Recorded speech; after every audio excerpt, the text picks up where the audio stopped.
Gracias por continuar en nuestra sintonía y tal como le comentaba, ciudades intermedias va a ser el tema del ENADE 2016. Todos los guatemaltecos estamos siendo víctimas de muchísimos fenómenos, la falta de servicios, la contaminación del medio ambiente, desempleo, el tránsito vehicular, que es algo prácticamente desastroso, ya invivible en el país, y las consecuencias que eso tiene sobre el estrés y la salud de todos nosotros. Así que para abordar este tema y esta propuesta y analizar su viabilidad, hemos invitado en esta oportunidad a Roberto Gutiérrez, quien es vicepresidente del Comité de Organización del ENADE 2016, y también a Jan Roche, quien es experto en temas territoriales. Así que ambos, bienvenidos. Gracias. Buenas noches. Buenas noches. Para completar lo que decía Carmen, del lado de la ruralidad siempre se identifica también los índices más bajos de desarrollo, los mayores problemas de la pobreza, del problema de acceso a servicios públicos, la ausencia del Estado.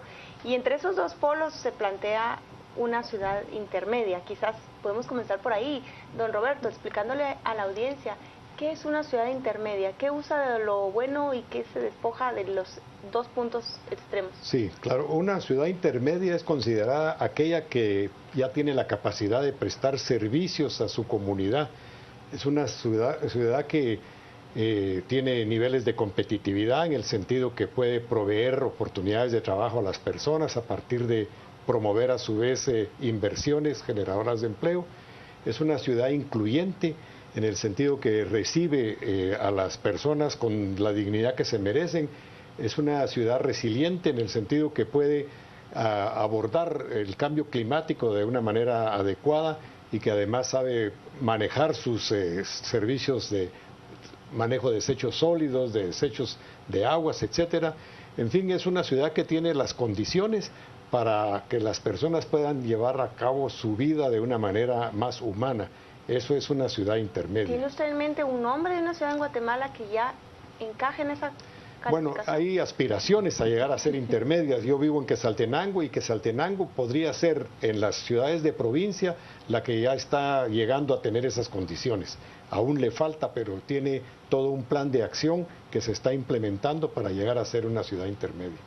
Una forma de sensibilizar o hacer entender la importancia de este tema a nuestro público televidente es analizar el crecimiento urbano de Guatemala, y para eso yo quisiera pedirle a producción que nos pusiera esa gráfica que nos trasladó don Roberto desde muy temprano esta mañana, en la cual se ve como en 1980 el 67% de la población vivía en áreas rurales, en el 2016 es el 51%, en el 2032 va a reducirse al 21%. Por el contrario, en las áreas urbanas, en 1980 el 33% de la población vivía en áreas urbanas y se calcula que en el año 2032 vamos a ser el 79% de guatemaltecos habitando en áreas urbanas.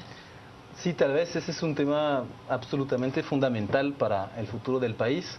Esa gráfica sale del Plan Nacional de Desarrollo Catún Nuestra Guatemala 2032, que se trabajó desde la CG Plan y que por primera vez un poco marca esa tendencia hacia la urbanización y los cambios que eso significa en el futuro.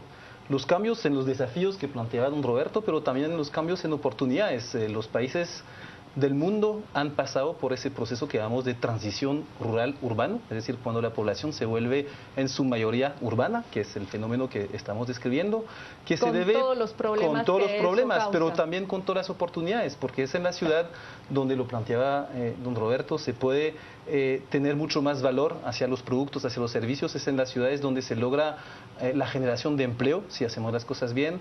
Es en las ciudades donde se logra en general la prestación de mejores servicios, donde se logra incluso las mejores calidades de vida, pero siempre y cuando hacemos las cosas como se deben, y eso vamos a discutirlo un poco más adelante. Lo importante es que esa transición, que parece estadística y de cifras, es un cambio en la sociedad guatemalteca por completo. Probablemente Guatemala será dentro de 20 años mucho más distinta de lo que fue en los últimos 100. Es decir, lo que vamos a encontrar, lo que estamos empezando a ver como fenómenos, es algo que está apenas empezando y que tiene una arista muy importante.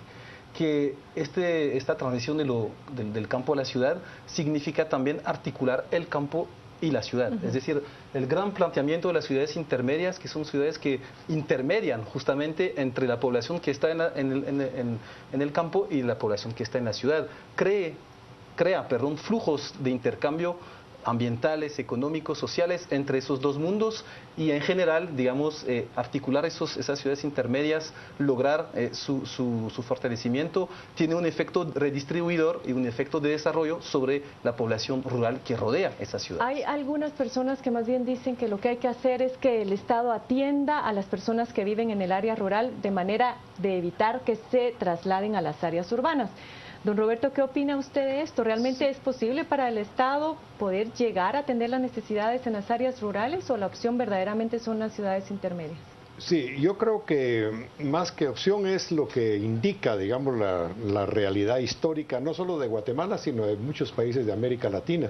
Guatemala es en estos momentos el país más ruralizado de América Latina y a la vez es de los más pobres, precisamente en las áreas rurales. Y la dificultad en el área rural es variada. Por una parte, son propiedades cada vez más atomizadas que no permiten sobrevivencia para las familias. Son lugares a los que el Estado no va a poder llegar fácilmente. Se habla son más de 15,000 comunidades por la dispersión también. Muy dispersas en todo el territorio nacional, entonces es casi imposible que el Estado, aunque triplicara sus ingresos, llevar los servicios de buena calidad como la gente se merece a esos sitios, de manera que es bastante difícil que se logre un desarrollo de país pensando exclusivamente en lo rural. Eso no significa que haya un proceso de expulsión de lo rural obligado, al contrario, yo creo que hay personas que quieren seguir viviendo en la ruralidad y merecen todo el respeto del mundo y el apoyo posible. Pero la lógica y lo que está sucediendo es un proceso de urbanización. Digamos, esa gráfica que veíamos antes es una tendencia natural histórica, ¿verdad? Y cuando uno conversa con los jóvenes en las áreas rurales, ellos no quieren vivir ya en la ruralidad. La mayoría de ellos aspiran a una vida ciudadana con las comodidades y las oportunidades y la riqueza que se genera en las ciudades, que es ahí donde verdaderamente se dan las oportunidades, ¿verdad? Paola mencionaba hace un momento de si ustedes habían identificado ya algunas posibilidades de estas zonas intermedias. Y efectivamente, al regresar del corte vamos a proyectar un mapa en donde se presentan cuáles están visualizando ustedes se podrían constituir en estas ciudades intermedias. Sí. Así que con esto y con sus comentarios volvemos después de estos mensajes, no se vayan.